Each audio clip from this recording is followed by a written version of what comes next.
Obrigado, Emília. Portanto, tivemos nessa parte da manhã a contextualização, né? E com o Gustavo, o Serri, o próprio Patrick também pôde explicar melhor o programa da Associação Rosmano, e as duas palestras na área de melhoramento genético. O nosso objetivo aqui é a dinâmica do evento, justamente nesses minutos, levarmos até o meio-dia, um debate e uma troca de ideias, tentando trazer para o mesmo patamar a evolução científica, a tecnologia que está disponível e a aplicação prática dela. O testemunho do Dr. Adriano Muniz mostra quantas coisas são possíveis de serem feitas em uma propriedade, né? E certamente um exemplo a ser seguido. E então, para que a gente possa só aquecer esses motores, eu vou propor aqui um questionamento, mas também vale a pena lembrar que temos aqui o microfone e as pessoas que estão aqui nos acompanhando, todos vocês, por favor, fiquem à vontade. Nós também tomaremos algumas perguntas e questionamentos da plateia. Portanto, vamos lá.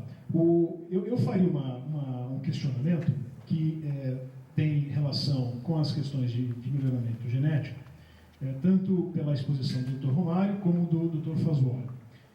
Eu fiquei com uma clara impressão, né, que seja Conilon robusta, seja arábica, há um portfólio bastante amplo, graças a uma pesquisa de longa data, portanto um portfólio amplo, digamos assim, completo, ainda que o professor Fasuoli tenha ressaltado.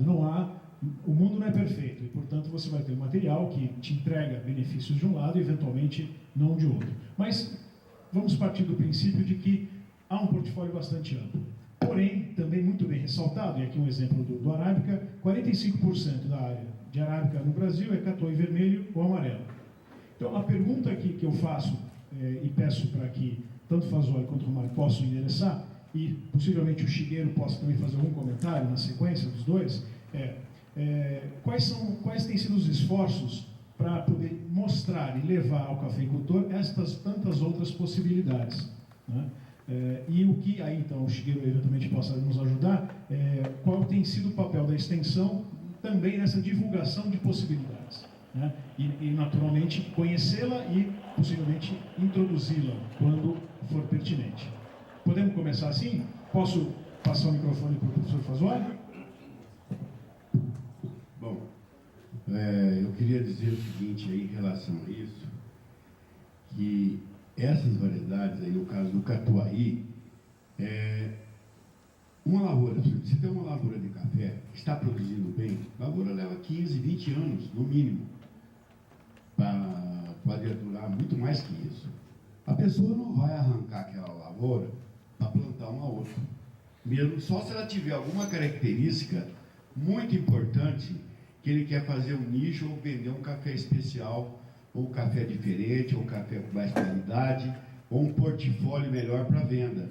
Então, essa é uma dificuldade, que a gente tem 120 variedades, só que dessas 120, nós não podemos esquecer que tem um grupo Catuai, que tem umas 10, o grupo do Novo mais umas 10, o grupo Urbão mais umas 10, que foram registrados dessa maneira. Então, na verdade, tirando todas esses grupos, os Catucaí, nós ainda temos mais de 70, mas mesmo assim, o agricultor, os consultores, nós temos consultores aqui, o Hélio Casale e outros colegas aí que poderiam falar. Eles ficam assim, por causa da longevidade. No caso do catuai, nós já sabemos, não tem erro. Você quer o catuai bom, você indica o 62, ele não tem interação genótica com o ambiente. Ele vai bem em tudo quanto é lugar.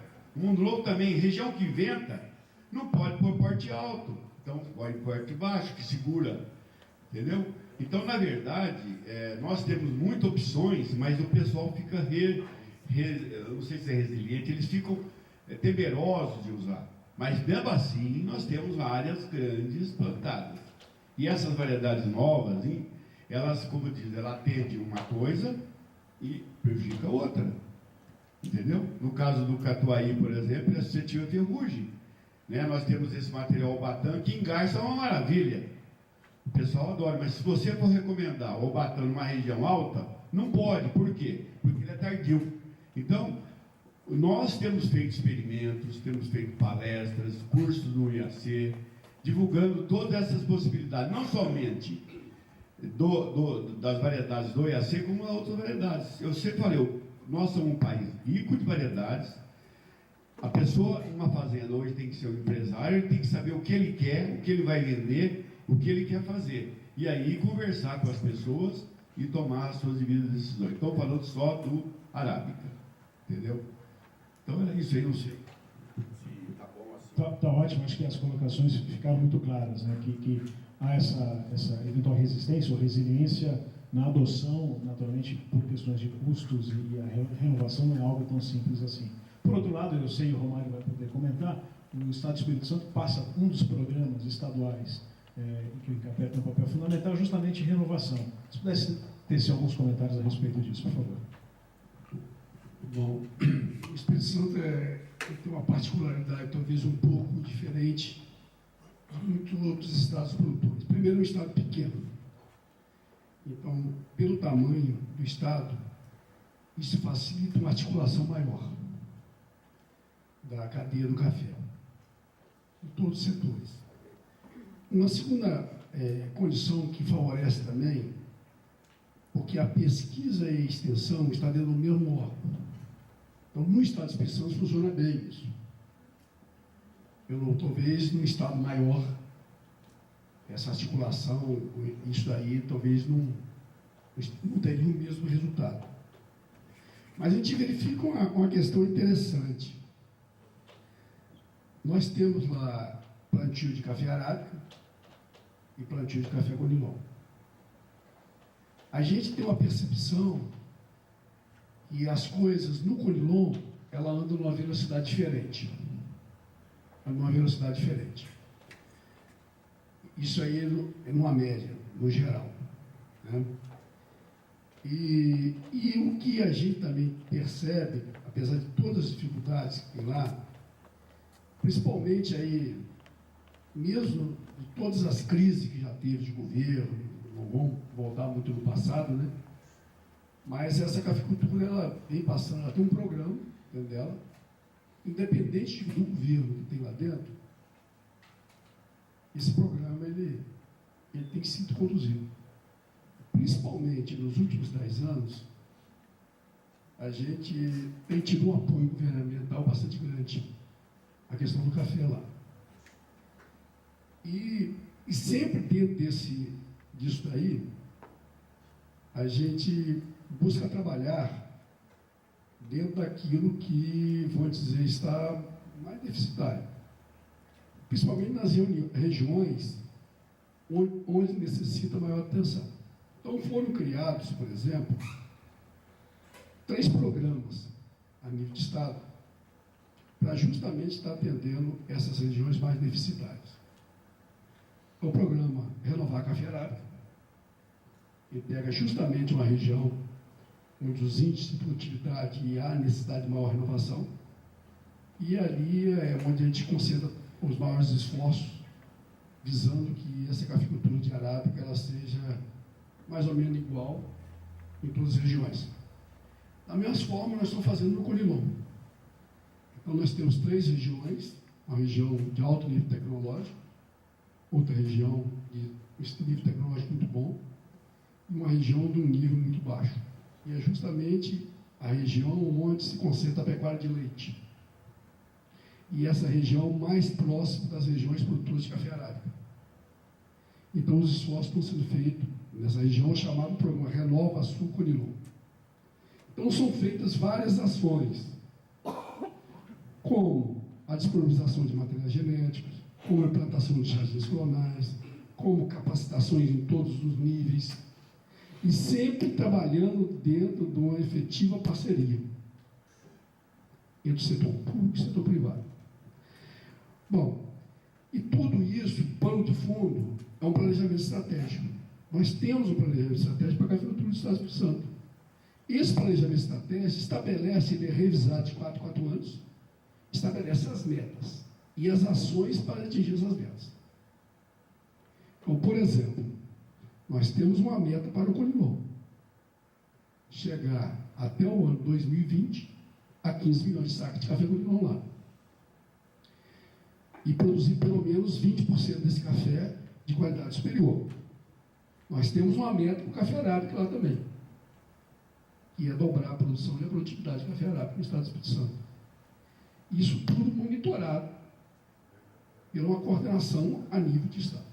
Então, mais ou menos assim que funciona lá. Então, por exemplo, nesse momento nós estamos exatamente planejando um programa de transferência de tecnologia para o próximo ano do estado do Espírito Santo. Em 2012, nós fizemos 1.490 ações de transferência de tecnologia dentro do estado. Tudo quantificado, todo controlado. Tem um programa onde estabelece aqueles níveis, né? Vermelho, laranja, verde, tudo mais ou menos monitorado. Então, é dessa forma que a gente tem trabalhado. Obrigado, Romário.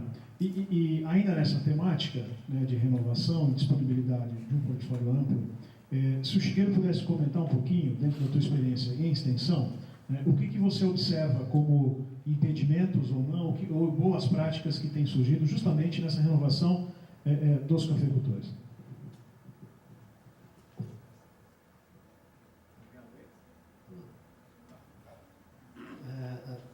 Nesses planos de renovação da cafeicultura, vou falar assim de Franca, né, da região de Franca.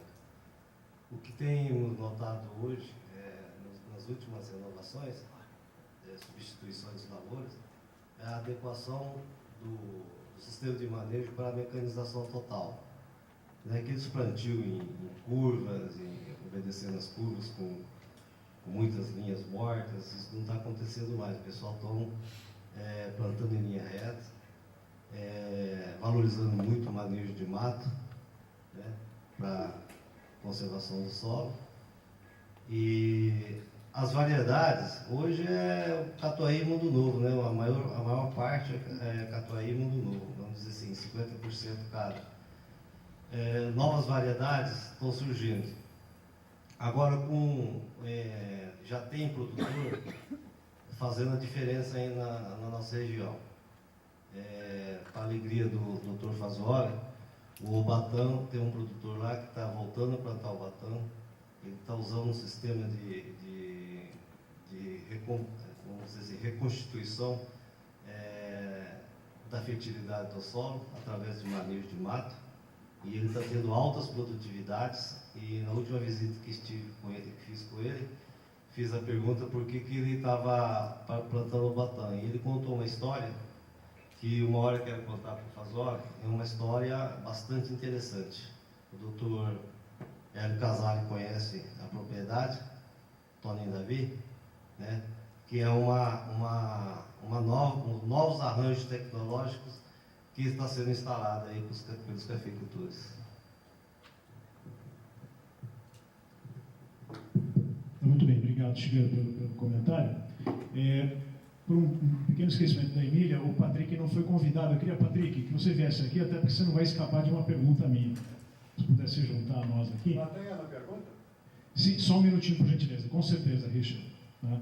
E possivelmente agora eu vou abrir uma temática e possivelmente pode ser feito algumas colocações. Vejam só, vários atributos foram ressaltados nas apresentações a respeito do melhoramento. Resistência seca, calor, enraizamento, qualidade de bebida e tantas outras coisas, né? Mas também houve um alerta muito interessante de que, ainda que se fale de aquecimento global ou de mudanças climáticas no macroambiente, existem micro-regiões ou regiões relevantes da produção do café que passam por situações distintas, seja no regime de chuva, na temperatura e assim por diante.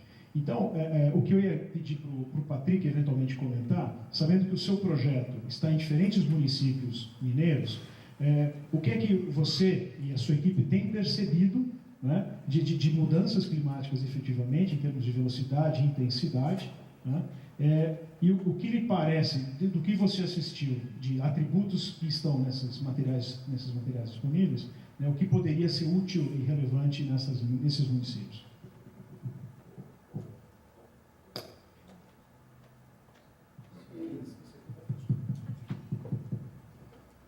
Bom,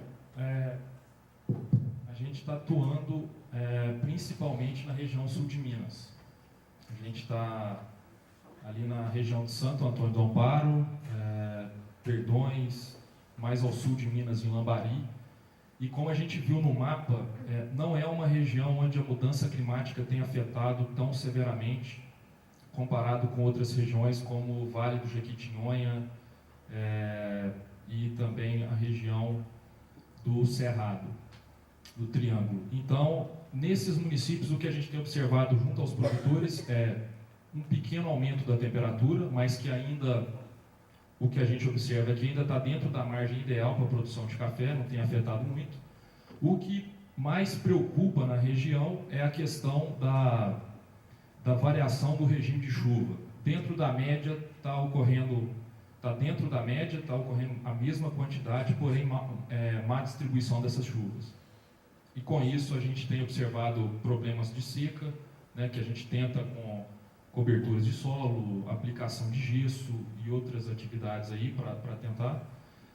Dentro desse cenário, dentro das variedades que foram apresentadas, a gente poderia iniciar alguns experimentos na questão de variedades resistentes à seca, né, que seria uma oportunidade aos produtores.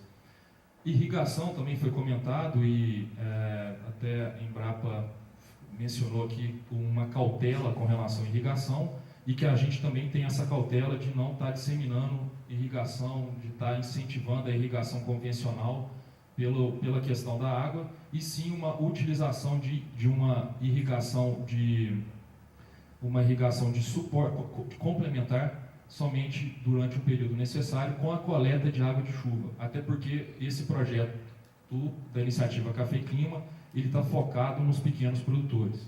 Então seria uma opção também a coleta de água para irrigação de pequenas áreas.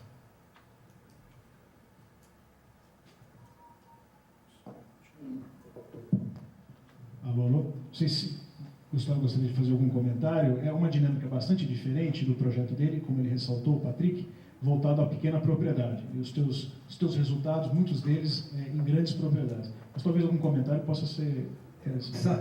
Realmente é mais voltado efetivamente para a grande propriedade, mas o que eu queria colocar é que essa questão de resistência seca, isso a gente também tem que ver com um certo cuidado.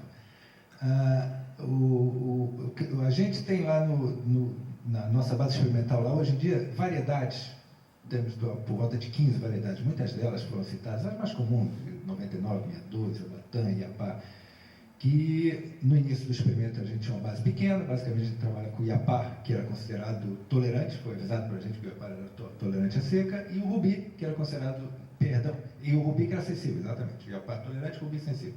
No início do experimento foi isso que a gente tinha. Logo depois entraram, hoje nós temos 17 variedades, temos IPRs lá, mas o que eu tenho observado é que que também já é descrito na literatura, tem um endurecimento da planta. Hoje eu não consigo mais o nível de estresse de planta que eu conseguia quando eu comecei. A planta tem parcelas nossas que já passaram por 11 ciclos de estresse longos, 70, 80, 90 dias.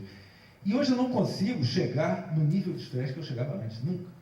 Eu há muito tempo que eu não pego uma variedade lá que estoura a minha bomba de pressão, por exemplo, né? Isso não quer dizer que a planta não esteja sofrendo, mas o que a gente está observando e estamos tentando codificar isso, que é também, volto a dizer, uma coisa já descrita na literatura, não tem nada. Há um certo endurecimento da planta, ela vai se aclimatando aquilo ali, de certa forma, então se torna, ela aumenta a tolerância dela seca com ciclos sequenciais de seca. Obviamente ciclos controlados, obviamente planta bem nutrida, então vocês... E a própria condição de tolerante e sensível é uma coisa que tem que ser vista com certo cuidado também. O Iapá e o Rubi realmente tem uma diferença, mas é tênue. Na nossa condição, a gente não vê grandes diferenças, né? Tem algumas características interessantes. Onde eu estou vendo grande diferença são nas introduções que estão chegando do banco de germoplasma de lá. Materiais já pré-selecionados, F2 de Camarões, de material que está chegando do Cantinho da Costa Rica. Aí é onde eu estou encontrando a maior variabilidade. Nas variedades, nessas 14 variedades que a gente trabalha, eu não acho muita variabilidade. Tem, mas é pequena. Obrigado, Gustavo. Bom, eu queria passar a palavra a Emília Marinho, que deve estar na plenária, para me ajudar e colher algumas perguntas dos nossos participantes aqui. Por favor.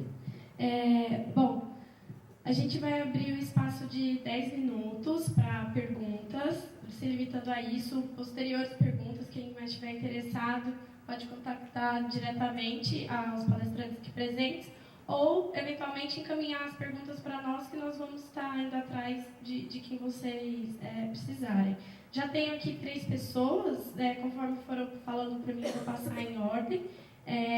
Então, Wagner, você queria pergunta? Eu vou, então, quem quiser levantar a mão, eu vou depois dessas 3 perguntas. Obrigado. Eu tenho... Bom, primeiro uma observação só para o Rasuoli, né? Esses dias atrás estava numa cafeteria e falou assim, tem cafés especiais, né? Eu falei assim, olha, hoje nós temos um café especial aqui. Qual que é? O Batã. Tá? E estavam vendendo por R$10 a xicrinha o Batã, tá? Como um café especial. Então, eu achei tão gozado isso, né? Eu falei, preciso falar isso para o Rasuoli qualquer dia, né? Não sei quanto que é especial assim, mas é R$10 a xicrinha, viu? Não, para o Sérgio, eu teria duas perguntas, talvez, né?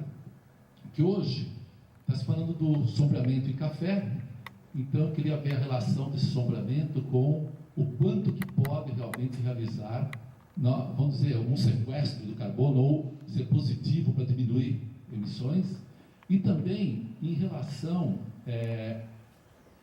quando se faz a reforma do café, como utilizar adequadamente toda essa biomassa que sai para que não ocorra emissão, mas sim colaborar também na fixação ou que seja um balanço mais positivo, né? E para o Virgulino, bom, eu falo que nós falamos e você estava fazendo, né? Eu acho que é uma diferença muito grande isso daí. Então, eu quero dar parabéns para você não só pela apresentação, mas por que está sendo feito, pelo que está sendo feito lá. Mas sempre sobra uma pergunta nisso daí, que é o seguinte, em termos de produtividade e de lucro, se você está tendo lucro financeiro também, além daqueles 3 que você apresentou muito bem lá, mas eu queria saber quanto que você está ganhando a mais nisso daí, porque tem produtores que a gente sabe que está ganhando a mais, tá?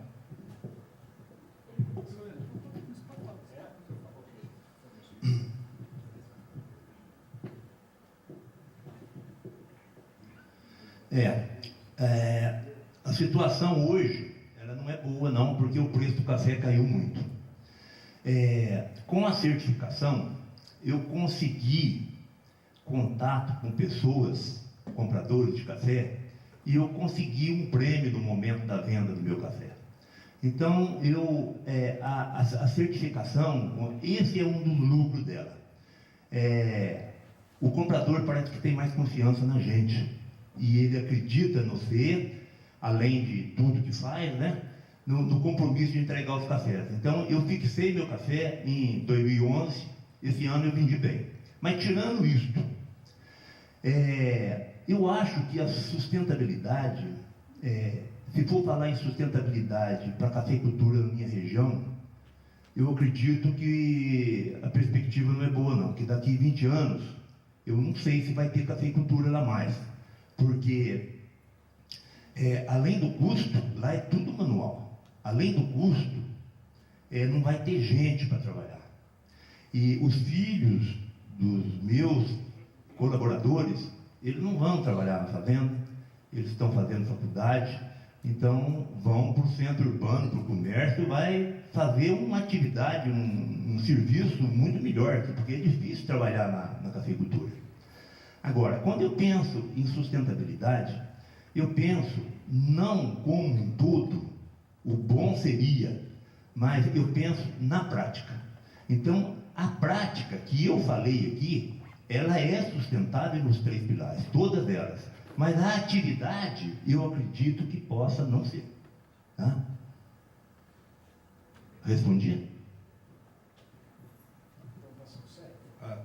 Bom, primeiro lugar, eu gostaria de dizer que eu aprendi muito hoje aqui de manhã, estou aprendendo bastante também com todos os que estão aqui presentes. Né? A gente está meditando em várias áreas do conhecimento, mas quando a gente chega numa reunião específica e que vê assim, experiências práticas e ao lado da pesquisa, eu saio bastante enriquecido aqui com essas informações. O Wagner, você fez duas perguntas com relação ao sequestro de carbono por árvores, né, para o sombreamento. Né? Tudo que nós conseguimos imobilizar naquela equação que eu mostrei, né, das emissões, né, líquidas são as emissões menos a fixação, tudo que nós conseguimos fazer dentro do cultivo que fixa, nós estaremos fazendo com que a emissão líquida seja menor, a pegada de carbono seja menor e, portanto, deve agregar valor ao produto. O que a gente precisa saber, bom, aí tem todo o aspecto do sombreamento, que eu não vou entrar no detalhe se isso tem benefício para a planta, né? Mas deve ter, eu sei que tem controvérsias, tem algumas, mas enfim, aquele carbono que está ali, ele estava na atmosfera e que ficou fixado no tecido vegetal, e fica por muitos anos ali fixado. O importante é saber depois o que fazer quando essa árvore de sombreamento já não deixar de ter mais aquelas funções, né? Bom, e a mesma coisa com a outra pergunta que você me faz, com relação ao que fazer com as plantas que são erradicadas, ou as plantas já velhas, né, que precisam ser renovadas, né? Eu acho que ainda, economicamente, ainda nós não temos uma solução. Essa situação também passa com os citros, né, porque o citros também tem que ser renovado. E, na minha opinião, se a gente conseguisse um custo operacional relativamente barato, esse material poderia, se não for utilizado novamente na agricultura, como retorno de material orgânico que vai ser decomposto, vai produzir matéria orgânica do solo, se tiver que, por alguma razão, ser utilizado em outro local, acho que teria que ter uma tecnologia de fazermos com que isso vire novamente um material inerte. Porque se ele for decomposto, se essas árvores ou se essas plantas erradicadas foram deixadas à decomposição, elas vão emitir gás e que não tem nenhuma influência no ambiente. Porque, como eu mencionei, é um ciclo fechado. Mas se nós conseguirmos dar uma utilização para ela, que não é agrícola, nós estamos ainda reduzindo ainda mais aquela pegada de carbono do café final e estaremos agregando valor ao produto. Então eu vejo, é uma questão tecnológica e econômica para utilizar isso na forma de um agregado, essas madeiras tipo compensado ou um outro uso mais nobre, enfim, mas que ficasse imobilizado de alguma forma, e não deixar decompor, pior ainda se queimar, né? Quando queima vai produzir CO2 também não tem problema ambiental, porque isso é o CO2 que já veio, né? Mas o ideal seria retirar da circulação, fixar isso, imobilizar isso de alguma forma. Precisaria haver agora apenas a parte econômica que eu não sei avaliar. Mas isso é recorrente. Com outros cultivos também tem esse tipo de problema, e que a gente está procurando uma solução econômica para fazer isso, para dar agregar valor ao produto final. Obrigado, professor Serri. Emília, próxima pergunta. Oi, Eduardo Sampaio. Eu só vou fazer uma colocação. Eu acho que esse simpósio, esse workshop, vai ser o primeiro de uma série que vai envolver tecnologia e agronomia brasileira. Então, parabéns pela organização. A tua pergunta é de fundamental importância econômica e foi ligada a Romário e a Fasuoli das variedades. E o que está acontecendo na América Central com a ferrugem, todo mundo quer trocar de variedade. Então, a resposta para isso tudo é o seguinte: em Tupi-Guarani, Catuai quer dizer muito bom. O grande problema é que o cafeicultor é regular. Então, o mais importante disso é quais as práticas de mitigação e adaptação. A gente pode fazer uma análise estratégica de pontos fracos e fortes de uma fazenda para minimizar a mudança climática, e aqui foram faladas e vão ser faladas muitas, no sentido de potencializar quer dizer, até pleonasticamente falando, o potencial de cada variedade. Nós não estamos ao nível das variedades que a gente ainda tem. Mesmo o Obatã, que é fantástico em alguns lugares, tem gente que não quer, porque não soube cultivá-lo. A grande verdade é essa, né? E se eu trocar a variedade num programa fomentado muito forte, eu quebro o fluxo de caixa de uma fazenda, né? Então, é por isso, porque são muito bons o Catuai e o Mundo Novo, que ainda não deram espaço para outros bons que podem vir. Eu acho que a gente tem que olhar a fazenda num modelo, como consultoria que somos, de não sair fazendo recomendações sem o pilar econômico de fluxo de caixa. Eu acho que isso encaixa muito bem aí no contexto da sua palestra. É claro que cada melhorista fica muito feliz com as variedades que tem, né? Mas eles não conseguem ser seguidos ainda pela prática no campo devido ao alto potencial, né, que se espera. Eu acho que isso responde um pouco à colocação e a gente deve tomar um cuidado muito grande. Estou vendo aqui o professor Peter B, que está em vários simpósios, vai estar em Belo Horizonte a semana que vem. Eu acho que a gente tem que caminhar por isso. E mostrando que falta adubo em profundidade, fertilidade em profundidade na grande maioria das zonas do mundo. E o mundo tem que olhar para isso mais do que a troca de variedade, não obstante o potencial de cada um.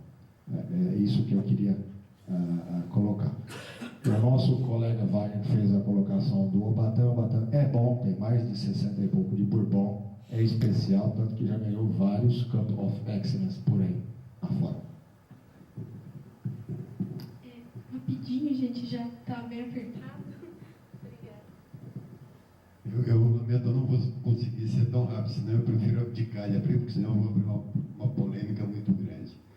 Deixa eu contextualizar o seguinte: meu nome é Richard Jacobasco, eu sou jornalista, editor da revista Agro DBO, sou especialista em agricultura há mais de 40 anos, não precisamos dizer mais de 40 meses, bem mais de 40 meses, vamos ficar nos 40. Eu convivi aqui com figuras antológicas para todos vocês. Uma das que me deu muito orgulho na vida de conviver foi com o Paulo Kitamura, que dá o nome a esta sala, que me deu o orgulho de escrever um capítulo em um livro, ao qual eu o convidei para escrever sobre questões ambientais, a influência da questão ambiental no marketing de produtos agrícolas em 2004. Paulo mais o Ariovaldo do Chiari, com orgulho, escreveram pela primeira vez que se comentou no Brasil sobre o agricultor produtor de água.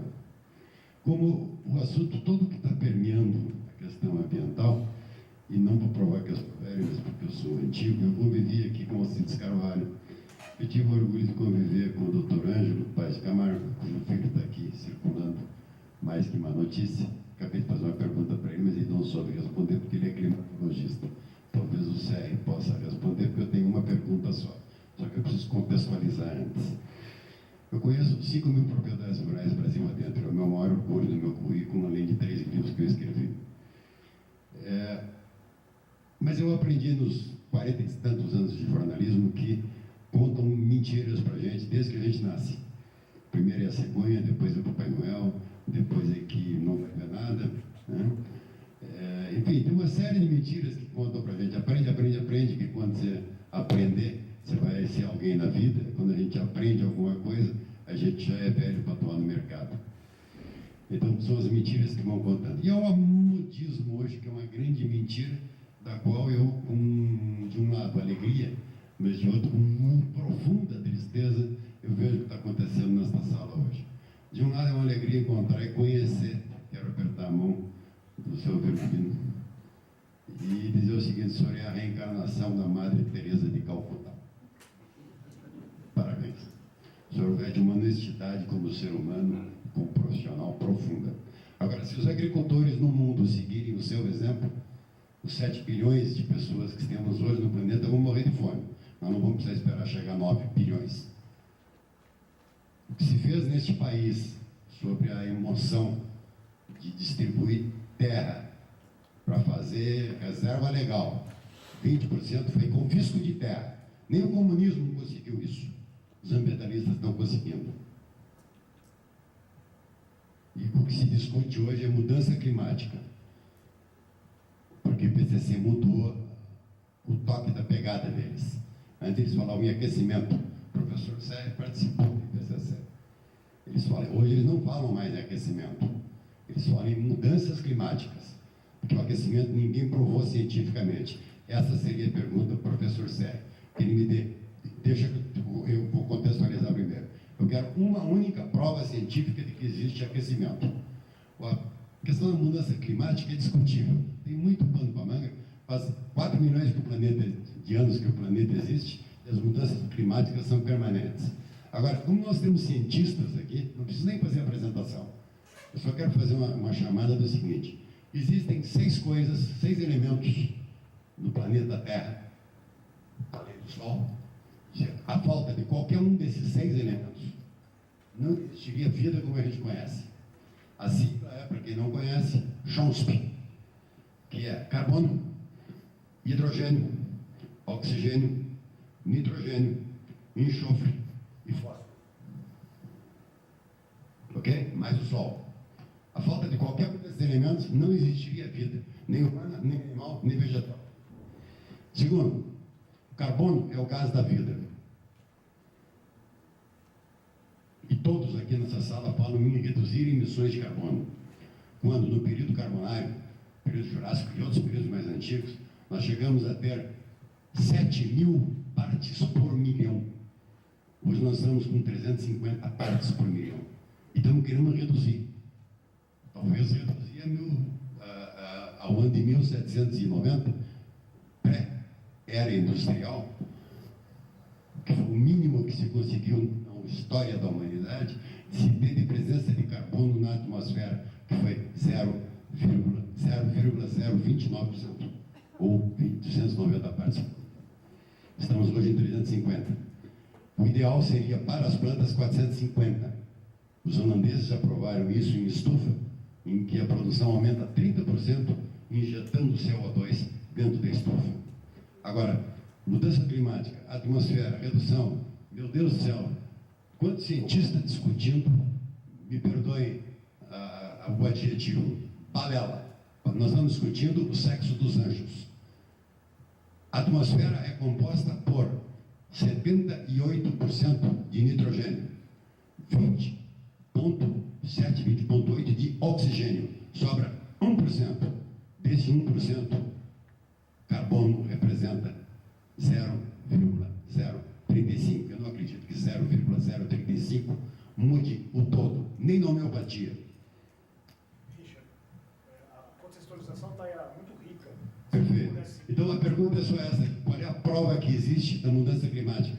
Porque hoje, só para fechar a contextualização, para não repetir o que os brasileiros militares e estrategistas fizeram com os aeroportos brasileiros, ao descobrir que os ingleses conseguiram derrotar os alemães, não derrubando avião de alemão, porque não tinha tanto avião para fazer isso. Eles derrubavam a pista para o avião alemão não decolar.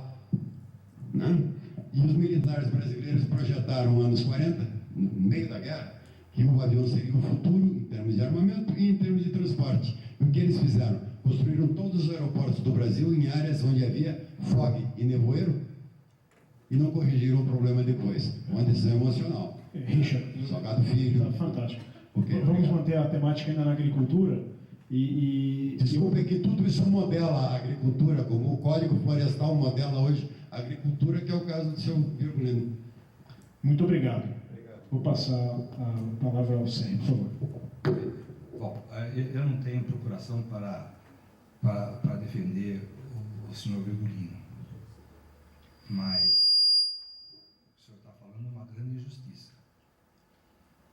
E isso eu não compactuo com essa injustiça que o senhor está fazendo com ele. Com ele? Injustiça com o senhor Virgulino? Bom, é o seguinte, o senhor me pede uma justificativa do aquecimento global. Então, essa justificativa, eu tenho que retroceder aos princípios da física, sobretudo das radiações eletromagnéticas. Todos esses conceitos estão baseados na interação das radiações eletromagnéticas, que são de várias naturezas, com a matéria. E, em particular, no nosso caso, com gás, existem 6 grandes interações das radiações eletromagnéticas com a matéria, com os gases.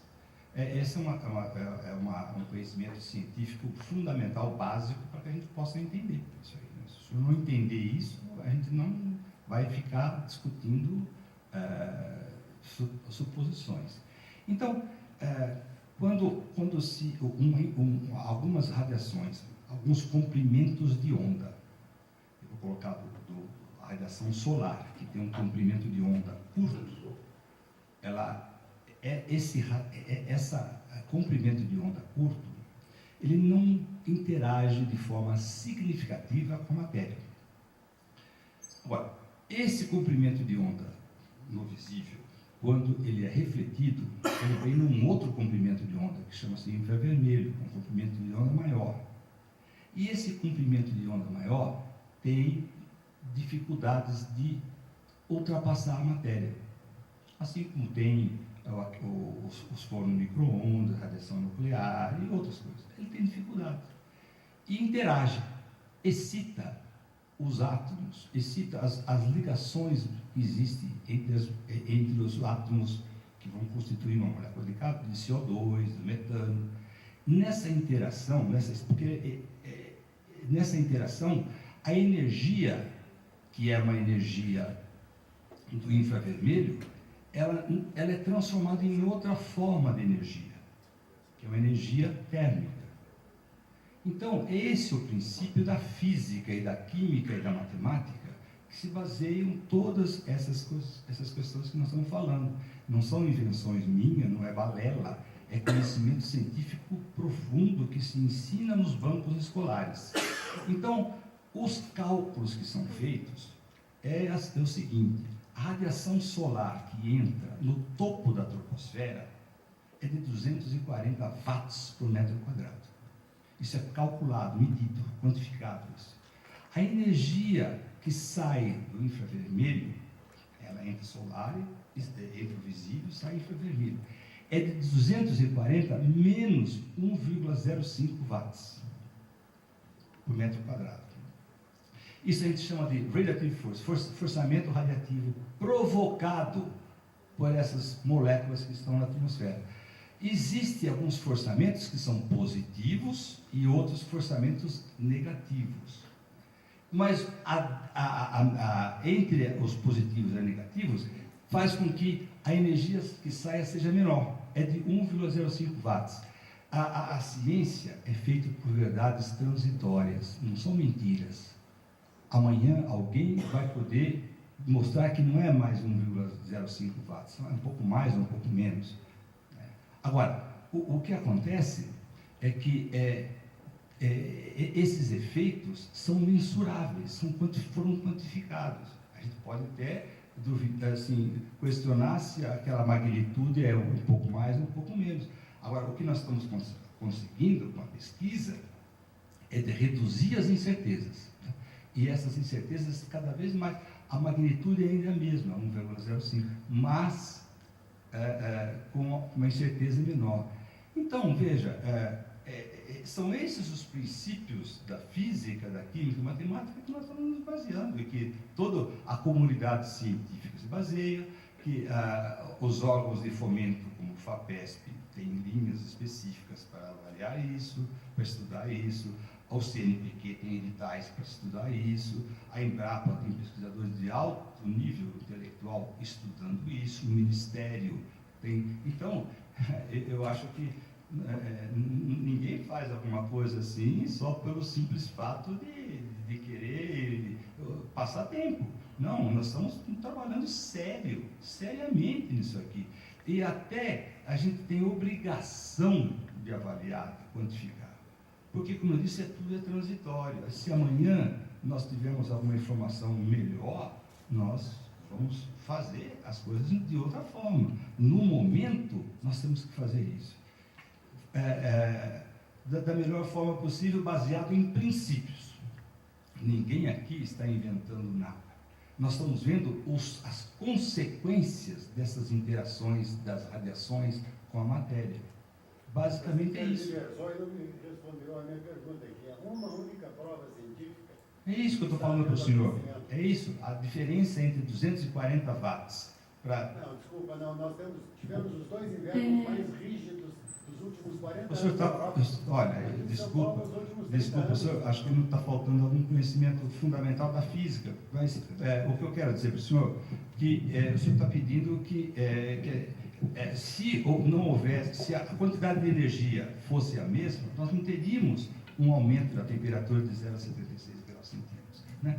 Então, eu estou dando para o senhor as evidências mais técnicas do que simplesmente falar que está geando aqui, geando lá. Não, estou dando para o senhor conhecimento científico da melhor natureza, que não sou eu quem estou fazendo, isso é coisa do conhecimento que vem se acumulando ao longo do tempo.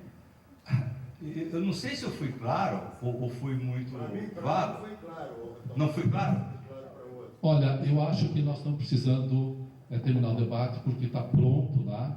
E outra coisa, nós temos que pensar que temos que respeitar as pessoas da tarde também. E nós temos um horário para finalizar aqui devido a toda a estrutura da Embrapa. Então eu gostaria de pedir para o Pedro, se pudesse finalizar, para a gente poder tocar, porque é uma discussão que talvez não compense nesse momento, tá?